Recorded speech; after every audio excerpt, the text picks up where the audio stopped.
50. dijagnoza. Kako ste došli do dijagnoze? Kako je krenuo put istraživanja da uopće do dijagnoze dođete?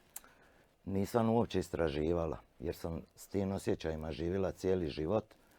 Znači, meni se nije dogodilo nešto iz ničega, pa da vi vidite tu razliku.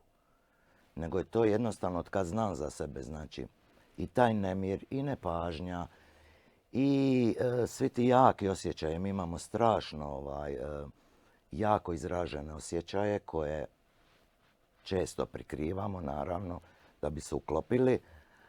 Ali, znači, nije bilo kao zdravi ste, pa sad vam je skočila temperatura, aha, nešto je, idem kod doktora. Ne.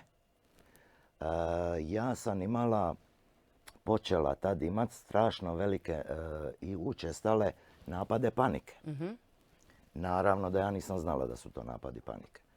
Jer su fizički simptomi kod napada panike jako, jako izraženi, jako naglo dođu i vi jednostavno imate osjećaj da ćete doživjeti srčani udar, moždani, past u nesvijest, onesvijestiti se i mislim, umrijet, to je najveći strah.